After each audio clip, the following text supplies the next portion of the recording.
Salut, c'est Marco de Top for Phone. On se retrouve aujourd'hui pour la vidéo de test du Condor Allure M3, le mobile que vous voyez tout de suite devant vous. Une vidéo de test qui suit la très traditionnelle et habituelle vidéo de déballage de la boîte que vous voyez en haut à droite de cette image. Le Condor Allure M3, comme son nom l'indique, est un mobile de la marque Condor. Rien de plus logique. Condor qui est une marque encore peu ou voire même pas du tout connue en Europe, et pourtant c'est une marque qui est très connue au nord de l'Afrique et plus précisément en Algérie. C'est une marque algérienne, ça vous l'avez compris, une marque algérienne qui existe déjà depuis plusieurs années et qui s'est spécialisée très tôt dans le marché de l'électroménager. Frigo, four, climatiseur, autant de produits que la marque fabrique, assemble sur le marché algérien en Algérie et qui depuis quelques années s'est lancée sur le marché du smartphone, toujours au nord de l'Afrique. Et bien depuis juin 2018, la marque s'est lancée en Europe, et ici plus particulièrement en France, notamment avec une très belle présentation de leurs produits au Trocadéro, voilà, à Paris, hein, c'était en juin 2018. Donc la marque s'est lancée en France désormais, et plus largement vous l'avez compris en Europe, avec de grandes ambitions puisqu'ils comptent vendre en une année, 2019, plus de 2 millions de smartphones. Eh bien on leur souhaite que du bien, même s'il me semble que le pari est quand même très osé. Malgré tout, ici, on va s'attarder sur le Condor Allure M3 et je vous le dis tout de suite, c'est un mobile qui est intéressant. Il est intéressant et il me semble tout à fait adapté à son prix. Son prix, quel est-il? 299 euros, prix maximum conseillé. Alors je le rappelle, vous le savez, il y a notre comparateur de prix, je le mettrai en description, en commentaire, en annotation de cette vidéo. Un comparateur de prix qui va vous permettre de vous, bien tout simplement, vous approvisionner votre smartphone au meilleur prix, de faire la bonne affaire. Le Condor Allure M3 que vous voyez tout de suite devant vous, c'est un mobile que l'on va détailler tout au long de cette vidéo et il y en a des choses à dire, des bonnes choses, des bons points et des choses un peu moins bonnes, parce que forcément, vous le savez, comme toujours, eh bien, il y a toujours des bons points, mais quand on regarde un téléphone, il y a toujours des petites choses qui viennent tracasser, et c'est le cas ici. Le Condor Allure M3 reste malgré tout un téléphone très satisfaisant, je vous le dis tout de suite, je reviendrai sur ce point lorsque je ferai la conclusion de cette vidéo, mais oui, il y a tout un tas de bonnes choses. Alors la première chose que l'on va se dire au niveau de ce téléphone, on va déjà parler du look. Ce téléphone existe en deux déclinaisons. Ici vous avez la déclinaison couleur noire. Ce téléphone existe vraisemblablement selon le constructeur en couleur argent. Pour tout vous dire, je n'ai trouvé qu'une seule boutique en ligne qui vend la couleur argent. Voilà. Donc je pense que c'est plus une question de référencement, mais le téléphone existe bien en deux déclinaisons couleurs. Ici on a la version noire. C'est un mobile qui est bien construit, bien conçu. Le niveau de finition est bon, vraiment bon. On a un assemblage qui est exemplaire. On notera par contre un léger renforcement au niveau du dos, au niveau du cache batterie. Je ne sais pas si on arrive à le voir, mais ce cache batterie en appuyant très fortement, on arrive à impacter un petit peu le cache batterie qui va toucher probablement la batterie qui est juste derrière. Une déformation probablement volontaire de la part de la marque. C'est probablement un choix au niveau de sa conception. Reste que le téléphone en lui-même est très rigide. Hein, au niveau de la rigidité de la vitre notamment, on est sur quelque chose de tout à fait satisfaisant. Alors vous l'avez compris, on est sur un téléphone, ou en tout cas vous l'avez probablement remarqué, on est sur un téléphone qui est en plastique.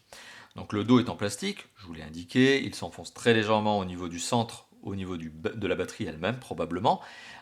Une souplesse qui est peut-être liée aussi à d'autres choix de conception que le simple choix du plastique. Il y a probablement aussi cette notion liée à la recharge rapide, puisque ce téléphone est doté de la recharge rapide. Mais on va revenir sur cet aspect. Alors, si on fait le tour du propriétaire, puis après je vais vous donner quelques informations complémentaires. Donc, ce téléphone est doté d'un écran qui, sur sa face avant, occupe 86%. Donc, 86% de la face avant est occupé par l'écran. C'est ce qu'on appelle le taux d'occupation en français. En anglais, on appelle ça le screen to body ratio, avec mon très bon accent. Donc, oui, ça donne une image qui occupe une bonne partie de la face avant. On a cet effet borderless à moitié, puisque face à certains concurrents qui arrivent dans les 90% et plus, c'est vrai qu'on sent qu'il y a un peu plus de largeur, notamment ce fameux notch, qui est un petit peu plus large que ce que l'on aurait aimé, mais bon, après, dans l'absolu, ça ne dérange pas à l'usage, pas du tout, puisque d'ailleurs le téléphone sait gérer une bande noire ici qui va cacher le notch. Donc du coup, vous ne le voyez même pas. Donc ça, c'est pour la face avant, et l'écran, on va y revenir d'ici quelques instants lorsque l'on va parler de la qualité d'image. Sur le côté droit, on retrouve un bouton de contrôle de volume plus-moins et un bouton on-off. Sur le dessous du mobile, on retrouve l'entrée micro, le connecteur USB-C et le haut-parleur. Alors, il n'y a pas de haut-parleur, vous l'avez compris, il n'y en a qu'un. Il est ici. Ici, c'est un effet de style avec le micro. Sur le côté droit, le côté gauche, on retrouve le slot qui permet de glisser les cartes SIM ou cartes mémoire. Je reviendrai aussi sur cette notion-là. Sur le dessus, strictement rien. Au dos du mobile, on retrouve un capteur d'empreinte digitale, le marquage Condor, donc cette marque Condor à laquelle vous allez devoir maintenant, en tout cas vous habituer, puisque maintenant elle sera commercialisée sur le marché européen, et vous allez devoir, en tout cas, vous habituer à voir ce logo, parce que je pense qu'on va le voir de plus en plus fréquemment, notamment dans les magasins. Donc voilà, bonne note peut-être pour vous qui voulez acheter ce téléphone, on verra. Le double capteur photo, 16 mégapixels, 5 mégapixels plus flash LED. On y reviendra, bien sûr, on va parler de la qualité photo. Et le modèle Allure M3, c'est précisé au dos du mobile. C'est un dos qui prend donc extrêmement bien les traces de doigts. Donc ça aussi, si vous êtes maniaque comme moi et que vous aimez les téléphones propres, vous allez passer votre vie à le nettoyer. Deuxième particularité du dos, c'est qu'il prend non seulement les traces de doigts, mais il prend aussi bien les rayures. Faut voir que le téléphone, je ne l'ai pas depuis longtemps. Et voilà, le simple fait de poser le téléphone, alors je ne sais pas si on le voit avec les poussières et les traces de doigts, mais ça fait de l'abrasion. Donc on se retrouve très rapidement avec des petites rayures d'abrasion. Donc je vous recommande d'utiliser une coque pour protéger ce téléphone. D'autant plus que, et ce point est complété par le fait que le téléphone est extrêmement glissant, mais vraiment très glissant. Donc il est beau, je le trouve beau ce téléphone, il est bien pensé, il est bien conçu, il est bien fini, il est bien assemblé, certes, mais il est extrêmement glissant et il est relativement fragile, on va dire, au niveau de son dos qui prend bien très facilement les rayures. Alors en termes de fragilité aussi, on remarquera que comme le téléphone est extrêmement exposé à la chute en raison d'un écran qui va vraiment de bord à bord, il vaut mieux éviter de le laisser tomber. Mais ça, c'est très logique, ce que je suis en train de vous dire. D'ailleurs, on ne fait pas tomber ces téléphones volontairement, ou alors il y a un problème. Donc un téléphone qui présente très bien. Au niveau des dimensions, pour tout vous dire, il a fallu que je le mesure moi-même ce téléphone, parce que d'habitude les marques donnent les dimensions, ça n'a pas été le cas par Condor. Donc pour vous donner les dimensions que j'ai fait moi-même, en tout cas que j'ai mesuré moi-même avec mon petit mètre, on tombe sur un téléphone qui fait 15,4 cm de long, qui fait 7,5 cm de large et qui fait 0,8 cm d'épaisseur. Relativement standard au niveau de ces dimensions. Le poids par contre est un petit peu plus élevé que l'habitude, 198 grammes, pesé sur une petite balance de mon cru. Et bien pour tout vous dire, oui, c'est un petit peu plus lourd que la moyenne habituelle. On est plutôt dans les 170 grammes d'habitude. Bon, là on a 20 à 30 grammes de trop. Après d'un autre côté, c'est pas très grave parce que le poids se fait très rapidement oublier. On prend très rapidement l'habitude de l'avoir en main. Alors au niveau de l'image justement, on va s'attarder sur l'image. L'écran de ce téléphone est un très bel écran. C'est clairement l'une de ses forces. On est ici sur un téléphone qui est doté d'un écran. D'ailleurs, je vais lancer une petite vidéo pour illustrer mon propos. Par contre, je vais baisser le son. Alors vous l'avez remarqué, hop, l'écran, on peut le zoomer. Soit on est en affichage natif 16 neuvième, soit on passe en affichage 18 neuvième et non pas 19 neuvième parce que l'écran est un 19 neuvième. Donc soit 16 neuvième, soit 18 neuvième, ça c'est quand on regarde des vidéos. Quand on regarde l'écran, on peut avoir cette petite zone supplémentaire de part et d'autre du notch qui fait que l'écran est un 19 neuvième. Mais là, vous l'avez compris, nativement, le téléphone ajoute cette bordure noire pour qu'on ne voit pas le notch. C'est pas forcément une mauvaise idée. Par contre, ce qui est un peu dommage, c'est qu'autant ici on se retrouve avec un angle qui du coup est droit, puisque le notch est caché, autant du coup ici on se retrouve avec un angle arrondi, ce qui fait un peu vieille télé cathodique. Ça c'est un petit peu dommage. Voilà, mais si ce genre de choses vous embête, je le rappelle, vous passez en 16 neuvième, et là vous êtes sur le format natif de la vidéo, et vous avez des bandes noires, bon, soit, c'est pas très grave. L'image est de très belle qualité pour plusieurs points. Premièrement, l'image est nette, tout simplement parce qu'on a une densité de pixels qui est élevée. On a plus de 400 pixels par pouce, là où on estime que 300 suffisent pour ne pas les distinguer à l'œil nu. Donc oui, je vous confirme, on voit une image ici qui est très nette, très belle. Donc voilà, une image nette qui est liée aussi à la résolution de cet écran. Je le précise, 6,2 pouces de diagonale, 19 neuvième au maximum, 18 neuvième ou 16 neuvième. Vous l'avez compris, vous avez ce choix-là. Eh bien, on a aussi une résolution qui est une résolution Full HD. J'aime bien donner tous les chiffres, comme ça vous les connaissez. Full HD, c'est 2000. Full HD+.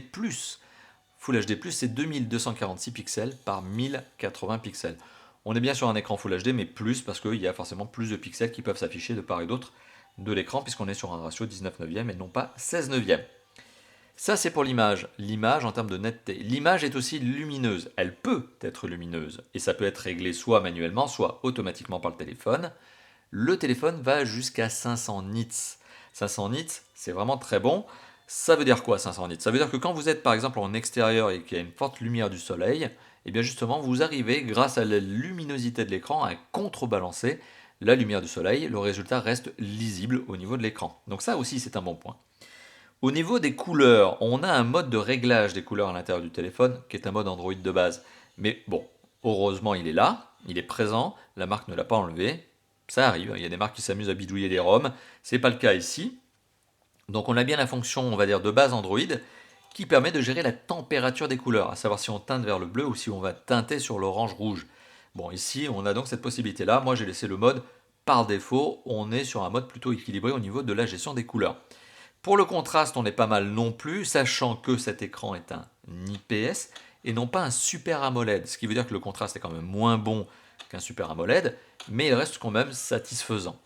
Voilà, donc bon point, l'image est clairement un point fort de ce téléphone. Autre point sur lequel on va s'attarder, c'est le son. Le son procuré par l'écouteur, rien à dire, lorsque vous êtes en conversation téléphonique, ça marche très bien, vous écoutez très bien, vous entendez très bien votre interlocuteur. Ce son, il est aussi véhiculé par le haut-parleur. C'est d'ailleurs celui-ci qui est utilisé à l'occasion de cette vidéo. D'ailleurs, si vous entendez du son ici, c'est bien le son qui vient du haut-parleur.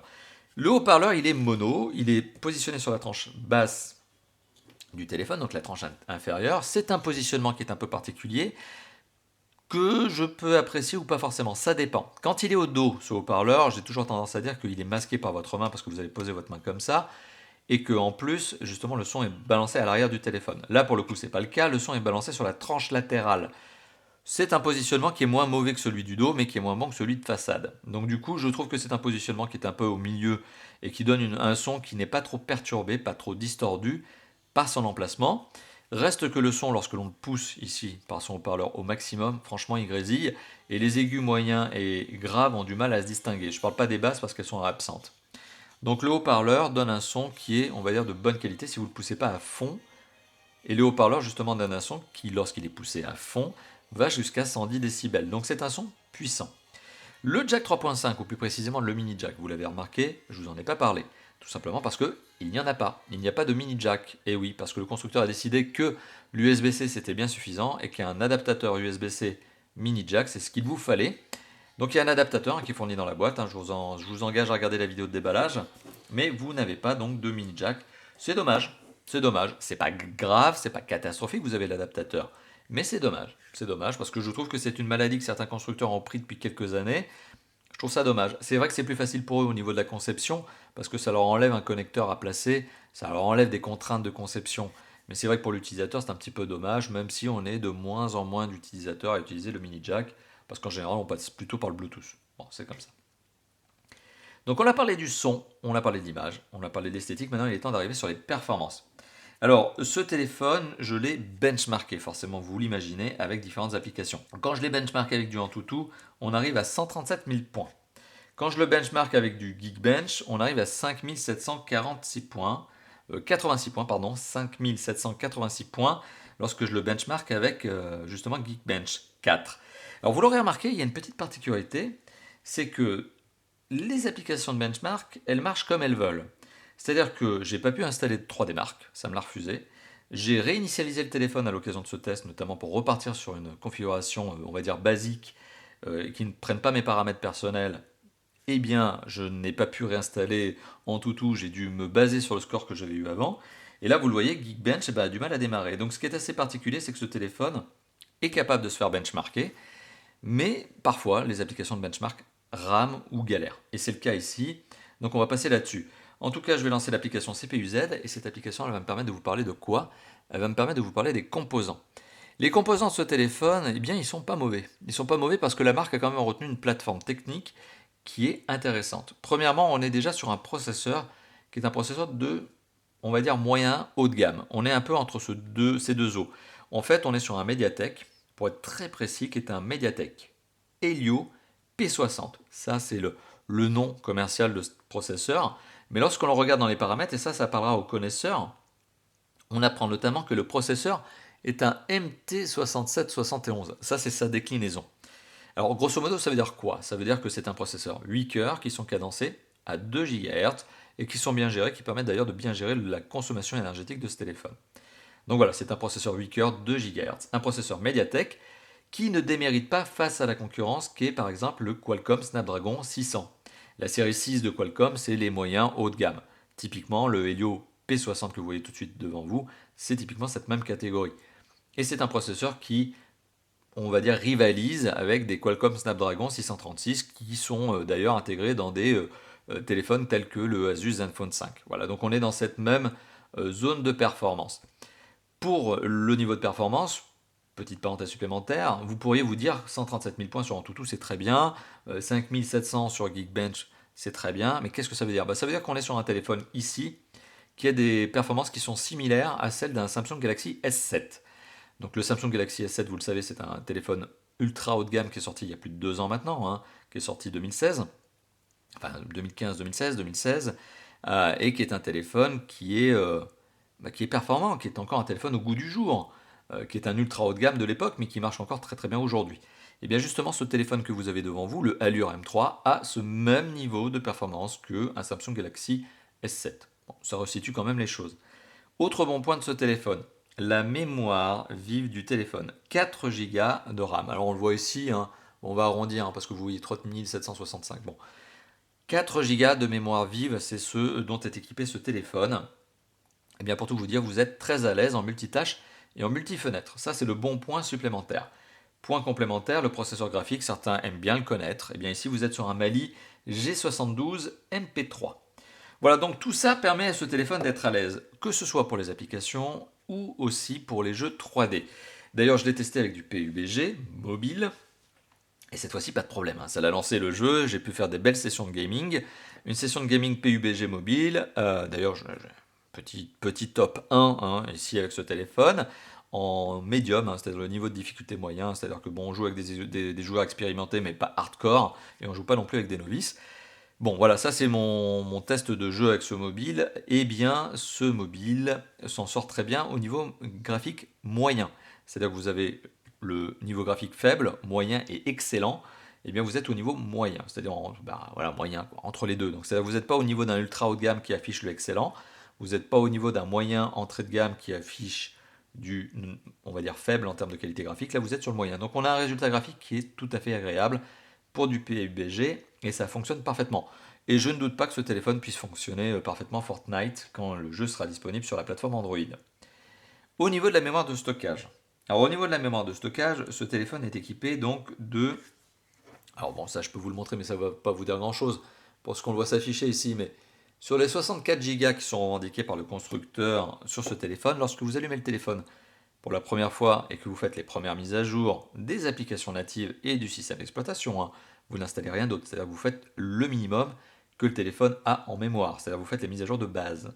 Et bien ce téléphone, au lieu de proposer 64 Go, n'en propose plus que, et ça reste malgré tout à fait convenable, 50,9 Go. Donc vous avez, lors du premier démarrage, 50,9 Go de mémoire disponible pour installer vos jeux, vos applications, vos MP3, vos films, vos photos, ce que vous voulez. C'est quand même confortable, c'est quand même pas mal. C'est pas mal parce qu'à ce niveau de prix, on constate encore des téléphones qui proposent 32 Go. Donc ici, vous avez 64 Go, très bien. A noter que vous avez quand même deux choses supplémentaires qui sont intéressantes, mais j'en parlerai lors de la connectivité. Lorsque je parlerai de la connectivité, vous avez non seulement la possibilité d'ajouter une micro SD. Alors la micro SD d'ailleurs vous permettra d'installer les jeux et les applications dessus. Et une micro SD d'ailleurs de 64 Go par exemple, ça vaut une vingtaine d'euros. Une carte micro SD de 128 Go, ça vaut aujourd'hui une quarantaine d'euros. D'ailleurs, vous retrouverez un comparateur de prix de micro SD sur notre site. Donc, ajouter de la mémoire pour ce téléphone, ça se fait et c'est pas trop cher. Autre point à noter, ce téléphone est aussi doté d'une fonction USB OTG, c'est-à-dire que si vous avez une clé comme celle-ci, qui est une clé USB notamment, et vous le voyez, celle-ci est au format USB-C. Si vous avez ce genre de clé, hein, USB d'un côté par exemple pour mettre sur votre ordinateur, USB-C de l'autre pour mettre sur votre smartphone, vous avez la capacité de consulter le contenu de la clé grâce à votre téléphone, et donc par exemple d'emporter des films supplémentaires, etc., grâce à ce type de clé. Voilà, donc en termes de mémoire, vous êtes quand même pas mal, hein. Vous êtes vraiment pas mal, vous êtes à l'aise, et c'est un bon point, bien sûr. Au niveau de la connectivité, alors ce téléphone est un 4G LTE. Là encore une fois de plus, la marque a tendance à ne pas communiquer de manière claire sur on va dire, la configuration de son mobile. Alors je pense pas que ce soit volontaire, je pense que c'est juste des oublis. Mais en général, aujourd'hui, les constructeurs, quand ils parlent de la 4G, ils donnent la 4G, ils donnent la catégorie, et ils vous donnent tout, quoi. Ils vous donnent la catégorie. Alors j'ai dû quand même un petit peu gratter, et je suis allé notamment sur le site de Mediatek pour connaître la vitesse maximale qui est généralement autorisée par la plateforme technique qui est ici dans ce téléphone. Et normalement, on est sur de la catégorie 13 au niveau de la 4G. Ce qui veut dire qu'on est quand même pas mal du tout aussi en vitesse de 4G. C'est plus votre opérateur qui va vous brider que le téléphone lui-même. Le téléphone sera plus rapide que la vitesse fournie par votre opérateur, ce qui est quand même un bon point. Alors si jamais vous n'êtes pas en 4G dans le coin où vous vous trouvez, rassurez-vous, le téléphone est aussi 3G+. Encore un bon point. Alors au niveau des emplacements pour carte SIM, il y a 2 emplacements pour carte SIM. Sauf que si vous voulez ajouter une micro SD, eh bien vous allez sacrifier un des 2 ports pour carte SIM, le deuxième. Donc vous avez 2 emplacements pour carte SIM, un au format micro, un au format nano, et c'est celui qui est au format nano que vous allez sacrifier pour mettre la micro SD, si vous voulez mettre une micro SD. Alors ça a le don de m'agacer un petit peu, parce que moi j'aime bien, et il y a des constructeurs qui le font, j'aime bien avoir 2 emplacements pour carte SIM et une micro SD en plus. C'est-à-dire j'aime pas avoir à faire le choix. Et bien là pour le coup vous devez faire le choix. Alors c'est un grand classique, hein. Beaucoup de constructeurs font exactement la même chose, et rares sont ceux qui font ce que je vous ai indiqué à l'instant, avoir 3 emplacements. Là pour le coup vous avez 2 emplacements, dont un, et bien vous allez devoir faire votre choix. Je trouve ça un peu dommage. Je trouve ça un peu dommage parce que aujourd'hui, on est de plus en plus d'utilisateurs à avoir 2 cartes SIM. Oui, c'est pas rare maintenant. Et 2 cartes SIM plus une micro SD, c'est pas non plus quelque chose d'aberrant. Il y a beaucoup d'utilisateurs qui font ça, notamment moi. Et bien pour le coup, ça m'agace un petit peu de devoir faire ce choix sur ce téléphone. C'est pas grave, hein, tout le monde n'est pas concerné par ça, mais ça m'embête un petit peu. Alors là, on a parlé de 2 aspects de la connectivité, mais c'est pas fini. On va continuer. Alors, ce téléphone, il est bien sûr doté d'un tas d'autres choses. Alors, je vais lancer SensorBox, même si ça ne va pas illustrer mon propos tout de suite, mais ce téléphone est doté du Wi-Fi ABGN et pas AC. Donc ABGN. Voilà, il n'a pas la dernière version ultime du Wi-Fi qui permet d'avoir le gigabit via une borne Wi-Fi et une box qui va bien, une box fibre. Voilà, mais vous avez quand même le Wi-Fi BGN, ABGN qui va bien. Vous avez du Bluetooth qui est du 4.2, donc normalement vous ne devriez pas avoir de difficulté pour synchroniser, appairer ce téléphone avec votre voiture par exemple, ou encore avec un casque. Normalement ça ne devrait pas poser de problème. Vous avez aussi de la radio FM qui est présente ici, mais comme toujours, pour pouvoir vous en servir, il faut brancher le kit piéton. Ce fameux kit piéton que vous allez devoir brancher via l'adaptateur ici micro USB, pardon, USB-C vers mini jack. Et oui, c'est la particularité, c'est que pour écouter la radio, il n'y a pas d'antenne intégrée, on vous demande de brancher le kit piéton, mais le kit piéton, vous êtes obligé de le brancher par l'adaptateur. Bon, ça c'est la petite originalité de la chose. Et c'est pas fini bien sûr, parce que vous avez aussi un port USB-C que je vous ai indiqué qui va servir avec l'adaptateur de mini jack, qui a la fonction ETG. Encore un bon point supplémentaire. Voilà, et on a fait le tour de la connectivité sur ces aspects, on va dire vraiment built-in, hein, intégrés. Il y a d'autres aspects, hein, il y a les capteurs. Alors ce téléphone, il est fait pour la réalité augmentée, il est fait pour la réalité virtuelle. Parce que vous avez de l'accéléromètre, vous avez du gyroscope, vous avez de la boussole, vous avez tout ce qu'il faut pour justement pouvoir gérer cette notion de réalité augmentée et réalité virtuelle. Alors si vous êtes fan de Pokémon Go ou autre, oui, ce téléphone pourra jouer au maximum de ses capacités dans ce genre de mode, puisque vous pouvez jouer à Pokémon Go sur le mode réalité augmentée, mais là vous l'avez. Donc encore mieux, encore mieux. Et c'est pas fini puisqu'il reste 2 autres capteurs. Alors il reste 2 autres capteurs qui sont intéressants. Il reste le capteur d'empreinte digitale qui déverrouille le téléphone très rapidement. Alors vous l'avez probablement vu en début de vidéo, puisque je l'ai déverrouillé plusieurs fois ce téléphone au début de la vidéo.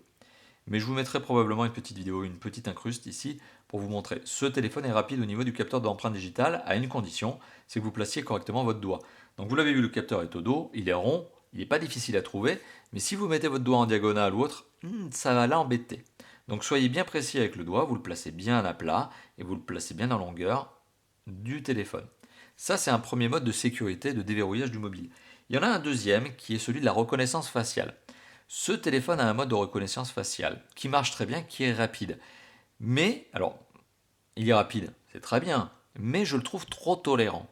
Ce téléphone, alors il y a une petite particularité au niveau de la reconnaissance faciale, c'est que j'ai trouvé premièrement que même avec peu de luminosité, il marchait correctement.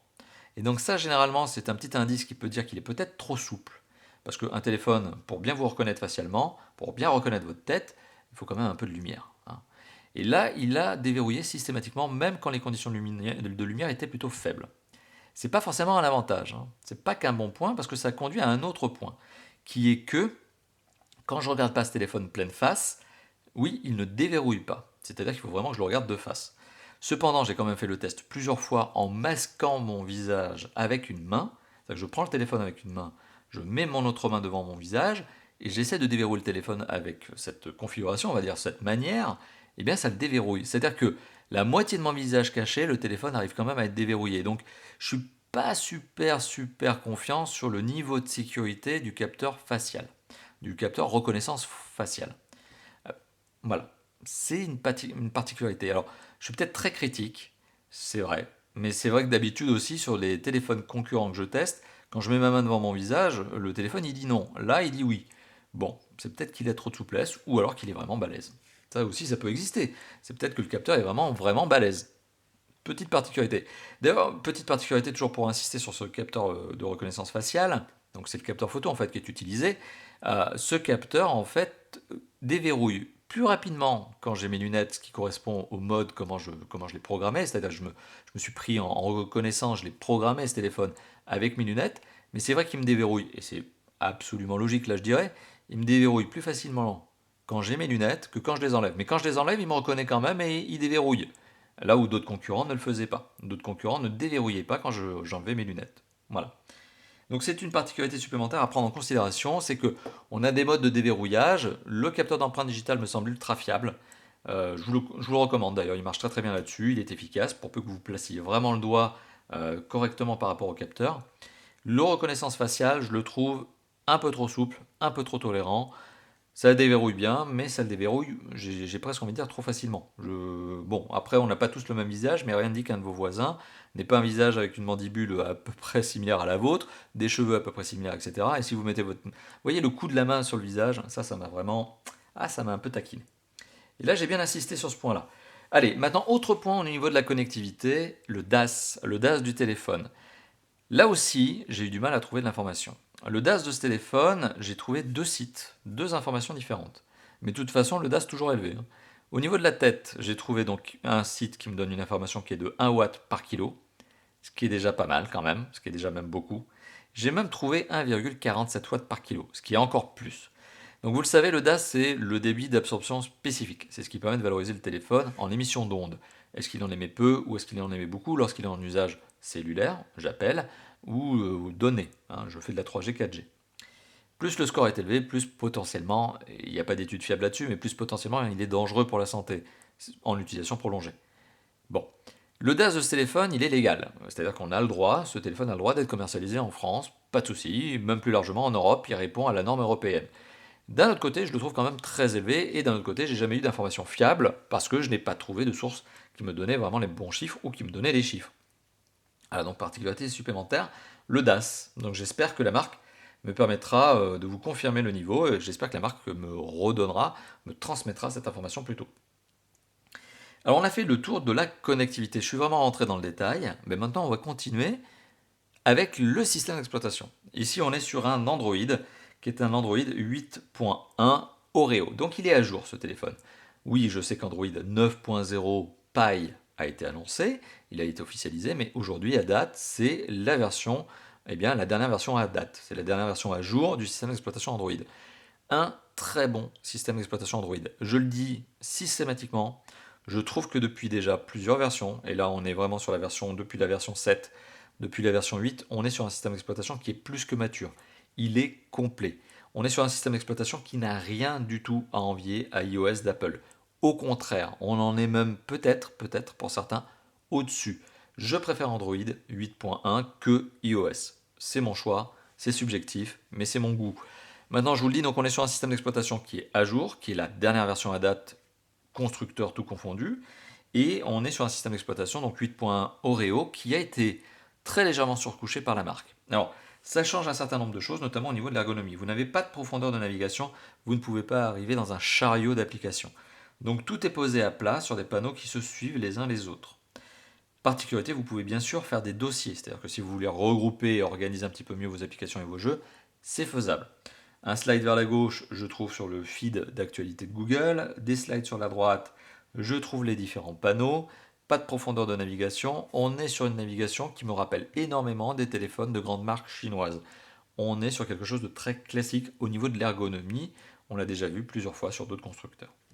C'est un système d'exploitation qui marche très bien, une surcouche qui n'est pas trop lourde et qui ajoute un petit peu de design, un petit peu d'ergonomie. Alors au design, c'est des fonds d'écran, hein. Un petit peu d'ergonomie, et voilà. Au niveau des fonds d'écran, vous avez la particularité d'avoir, et là ça ne se lancera pas parce que j'ai fait le reset, donc j'ai effacé le compte, vous avez un truc qui s'appelle Condor Parc des thèmes. Ça s'appelle comme ça, Condor, la marque, Parc des thèmes. Bon, ce qui veut dire tout simplement que c'est un gestionnaire de thèmes qui vous permettra de télécharger des thèmes supplémentaires pour votre mobile. Vous avez aussi, alors là on rentre dans le détail des applications. Qu'est-ce qui est installé en plus dans ce mobile? Eh bien par exemple vous avez Blocknote. Blocknote, c'est une application de bloc-notes. Très bien, oui. Bon, c'est pas mieux que Google Keep. D'ailleurs, pour moi, ça n'a aucun intérêt d'en ajouter une qui est une application qui est similaire à Google Keep, mais soit. Par contre, vous avez ici quelque chose qui s'appelle gestionnaire du système, qui est une sorte de fourre-tout dans lequel on retrouve un nettoyeur de mémoire vive, un nettoyeur de mémoire de RAM et de ROM. On trouve également le gestionnaire des applications qui permet de gérer quelles sont les applications qui ont le droit de vous envoyer des notifications, quelles sont les applications qui ont le droit de démarrer sans votre accord lorsque vous allumez votre téléphone. Voilà, donc c'est ce genre de gestionnaire d'applications. Vous avez le gestion de l'alimentation qui a un mode économie d'énergie, on va dire retravaillé, un petit peu plus fin, plus précis, ce qui est agréable. On retrouve moniteur de trafic qui vous permet de gérer tout simplement aussi eh bien, la comptabilisation de la donnée qui a été consommée par le téléphone, et le mode éco qui vous permet de réduire la consommation énergétique du téléphone en définissant quelles sont les applications qui ont le droit de se lancer et celles qui n'ont pas le droit d'être actives. Donc c'est une sorte d'ultra mode économie d'énergie, hein. C'est un ultra hardcore personnalisable. Ultra hardcore si vous êtes ultra hardcore dans votre usage. On a plein de choses d'autres, hein. On a aussi lampe, enfin plein de choses, non quand même, quelques applications supplémentaires. On a lampe torche qui permet d'allumer le flashlight qui est à l'arrière du téléphone pour s'en servir comme lampe torche. C'est un raccourci que vous trouvez aussi dans le chariot de chariot de raccourci, mais bon, est-ce que c'est très utile ici? Pas forcément, mais enfin bon, vous l'avez. Vous avez quoi d'autre? Vous avez des choses comme ça. Explorateur de fichiers, qui est un explorateur de fichiers customisé ici par Condor. Pareil pour le lecteur vidéo, pareil pour le lecteur musique.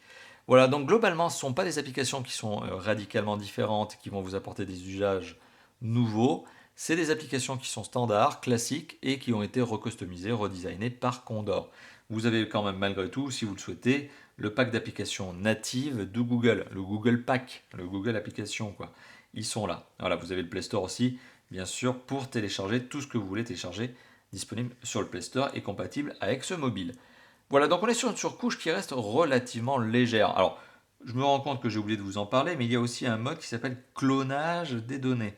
Alors, clonage des données, ça vous permet, eh bien, si vous avez un ancien téléphone sur lequel vous voulez transférer les données vers ce Condor Allure M3, eh bien, de faire ce transfert sans avoir à passer par un PC, sans avoir à passer par des manipulations. C'est juste vous mettez les deux téléphones côte à côte, il y a une procédure à suivre, mais ça vous permet de transférer les données d'un téléphone à l'autre. Ça, c'est aussi un bon point.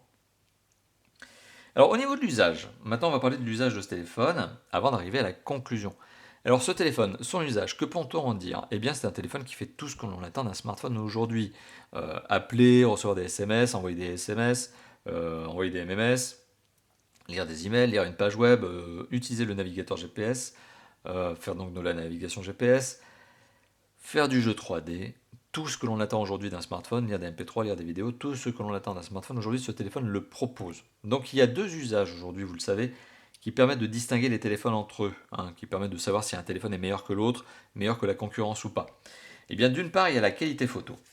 Et alors la qualité photo de ce téléphone, elle est procurée, bon vous l'avez compris, par un capteur photo frontal, 16 mégapixels, balèze quand même, 16 mégapixels en frontal, et 16 plus 5 mégapixels en dorsal. Alors le but du 16 plus 5 mégapixels en dorsal, c'est de gérer l'effet bokeh.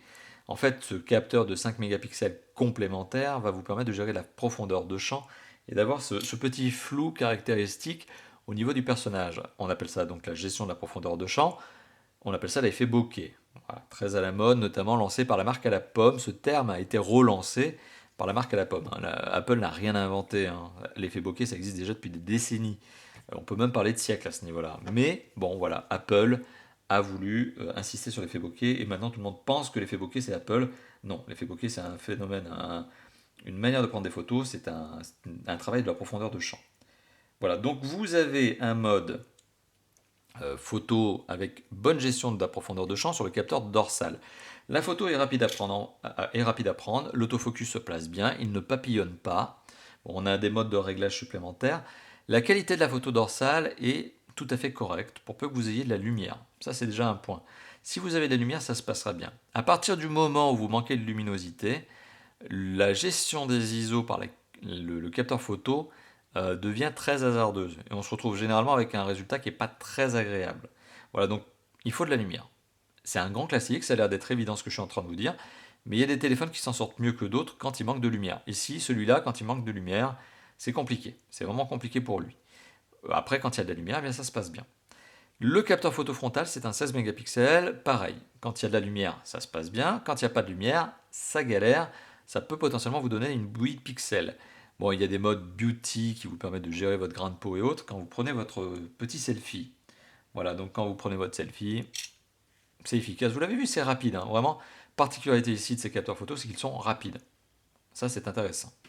Malheureusement, encore une fois de plus, la gestion des ISO, elle est très aléatoire. Voilà, il faut de la lumière. Et ça revient encore à parler de ce mode reconnaissance faciale. Je suis très étonné de la reconnaissance faciale alors que le téléphone a du mal à gérer les ISO quand il prend de la photo. Vous voyez, et pourtant c'est le même capteur. Hein. Voilà, donc on a fait le tour sur la qualité photo, convenable, acceptable quand il y a de la lumière. Au niveau maintenant de la batterie, cette batterie présente un avantage, enfin en tout cas plusieurs avantages. Premièrement, elle est rechargeable en recharge rapide. Deuxièmement, il y a la recharge sans fil qui est positionnée au dos du téléphone. Donc si vous avez un socle de recharge sans fil, vous placez le téléphone sur le socle, ça recharge le téléphone. Voilà, donc ça c'est aussi un point intéressant de ce mobile. La batterie est une batterie de 3050 mAh et l'autonomie de ce téléphone, c'est une bonne journée.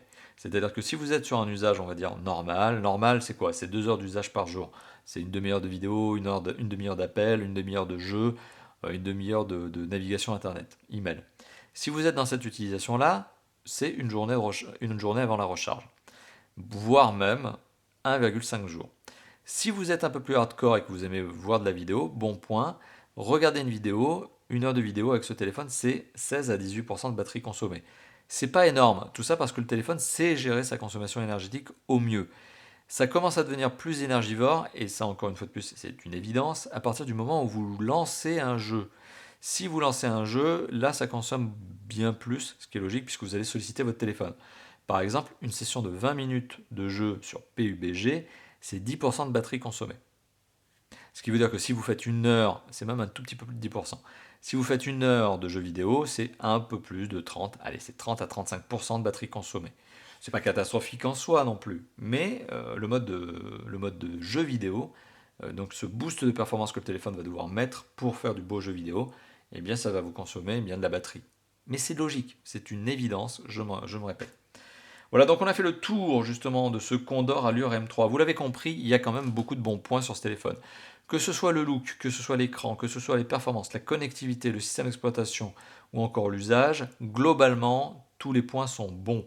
Il y a quelques particularités, notamment le DAS, notamment le capteur de reconnaissance faciale qui m'étonne beaucoup au niveau de sa pertinence, on va dire. Il y a ces points que je vous ai déjà évoqués, et notamment aussi la fragilité à la rayure du dos, l'aspect glissant du téléphone, etc. Bon. Mais globalement, le téléphone est quand même très intéressant. Je trouve que pour son prix, c'est une bonne proposition. C'est un téléphone qui est en cohérence avec son prix. 300 euros, face à toutes les spécifications que je viens de vous détailler depuis le début, ça me semble tout à fait logique. C'est un mobile cohérent. C'est donc un mobile que je peux vous recommander à l'achat. Le seul défaut de ce mobile finalement, mais le vrai défaut principal, mis à part les points que je vous ai détaillés tout à l'heure, c'est qu'il y a énormément de concurrence. Donc c'est plus un défaut pour le téléphone en lui-même et pour la marque Condor que pour vous. Pour vous qui êtes en train de regarder cette vidéo, c'est tant mieux, puisque vous avez plus de choix. Mais voilà, le Condor Allure M3 arrive sur un marché qui est saturé. Il y a énormément de constructeurs qui sont déjà présents, il y a des constructeurs même étrangers qui sont encore implantés en France et en Europe. On va citer notamment Xiaomi, quand on prononce le X. Et bien cette marque, c'est un concurrent direct du Condor Allure M3, notamment avec le Redmi Note 5. Donc voilà, il y a des marques qui sont présentes aujourd'hui depuis quelques temps en France et qui sont déjà très énervées. Il y en a d'autres qui arrivent, notamment Xiaomi qui est arrivé depuis début 2018 et qui là aussi était énervé. Maintenant il y a Condor. Preuve que le marché européen est un marché qui plaît aux constructeurs, hein, c'est un marché de valeur. C'est un marché de valeur dans le sens où c'est un marché qui rapporte, parce que le consommateur européen est prêt à dépenser plusieurs centaines d'euros. Tant mieux pour les constructeurs. Nous aussi, on a cette capacité de budget supplémentaire, tant mieux pour nous. Mais ce téléphone, et c'est sa faiblesse, est face à un grand panel de constructeurs concurrents qui proposent aussi de très bons téléphones. Donc c'est un peu une question de choix, mais vous l'avez compris, je vous ai donné tout un tas d'éléments qui vous permettent à vous, maintenant, de faire votre propre choix. Moi, je vous ai donné un avis positif pour ce téléphone, mais maintenant c'est à vous de décider si c'est votre téléphone par rapport à toute cette panoplie d'éléments que j'ai pu détailler depuis le début de cette vidéo. Voilà. Donc encore une fois de plus, comme d'habitude à la fin de chaque vidéo de Top for Phone, je tiens à vous remercier parce que je sais, les vidéos de Top for Phone durent 30 minutes, il faut les regarder. Mais moi, c'est comme ça, je rentre dans le détail, je vous donne tout ce qu'il faut savoir. Donc merci d'avoir regardé cette vidéo. Si vous avez envie de me faire plaisir, si vous avez aimé cette vidéo, eh bien n'hésitez pas, faites-moi plaisir, lâchez-vous dans la zone de commentaires, c'est juste en dessous de la vidéo. Lâchez-moi votre commentaire, qu'est-ce que vous pensez du téléphone, qu'est-ce que vous pensez de la vidéo, plein de choses, c'est dans la zone de commentaires, lâchez-vous. Autre bon point qui permet toujours d'encourager le testeur que je suis, c'est de lâcher le petit pouce bleu, c'est là, c'est juste en dessous de la vidéo, le petit pouce bleu, le petit pouce vers le haut qui dit bravo, t'as fait du bon boulot.